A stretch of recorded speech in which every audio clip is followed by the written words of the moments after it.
And our host, Julian Wacken, also got the chance to sit down with Mirren during the festivities. Let's hear what she has to say about her life and career. It's good to have you here, Helen. You're here for the screening of your film Hitchcock. In it, you're playing Elma, the wife of the late Alfred Hitchcock. Tell us what drew you to this role. Well, it was a very sweet script, a very funny, a script that made me laugh, a very elegant little script, and also for the opportunity to work with Tony Hopkins. And luckily, I work again with Tony Hopkins in Red 2. Wow. He's, it's funny, you know, he's a very respected and a famous British actor who's made a huge career in film in America, but I've never had the opportunity of working with him before. And I've always known that we would work well together, and then I make 2 movies with him in 1 year. So well, when you be careful what you wish for. Yes, exactly. Be careful what you wish for. In that case, it was a good thing to wish for. And also, you're playing Dean Hardscrabble in Monsters University, which is being shown at this year's festival as well. Tell us a little bit about this whole process of doing animation, because you don't do many animations. I've always wanted to be in one, and finally, John Lasseter, who is the head of Pixar, said, "I've got a role for you." So, unfortunately, I'm not a very nice person. Well, she's all right in the end, but she's a bit of a tough cookie, as we say in America. If you lose, you will leave Monsters University. Fine. Yes, of course. You don't have to spend an hour in hair and makeup. That's true. That's the best thing. You can go in no makeup.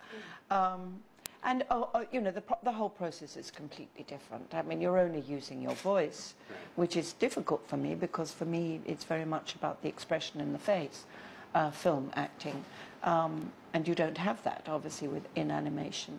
But and you do it in little pieces, and you don't do it with the other actors, and you're all over the world. You know, you do a little bit I did a little bit in New York, then I did a little bit more in London, then I did a little bit more in Los Angeles. So, you know, you do little bits here and there.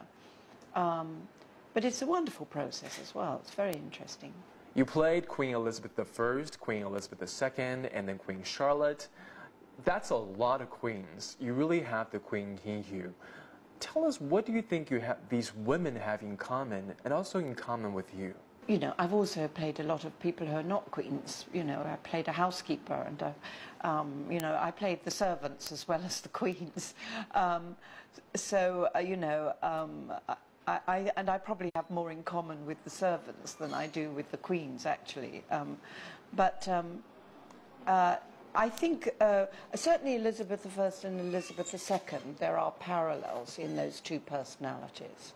And that is an incredible sense of duty and an incredible acceptance of the role of monarch. That they walked into that role with their eyes open and understanding what a lifelong commitment it was. What do you love about acting? What I love the most about acting is that it brings me to places like Shanghai that I would never, probably ever have the opportunity to come to otherwise. When you were doing The Queen, you had in your trailer 3 pictures of the Queen, which each represented different sides of her. What would be the equivalent of the 3 pictures in your life? What an interesting question. That's an amazingly interesting question. Well, definitely one of them would be with my hands dirty, digging in the garden. That would be one. I can see that. I think another picture would be like this, because I love getting dressed up and you know, wearing beautiful Dolce & Gabbana clothes. And then the third, I think, would probably be me sitting on my own by a river, watching nature. That would probably be the third one. And looking back at your career right now, would you have done anything differently? So, of course, I've made mistakes that I wish in a way I hadn't done or I would do differently. But on the other hand, one learns from those mistakes. So maybe in the end you have to accept everything that happened. I can see my husband's son just arrived, so if you don't mind, or 5 minutes. Sure, So, sure. Your husband is right here today, but you haven't starred in many of your husband's films. Tell us, how has your acting choices been influenced by your husband in any way?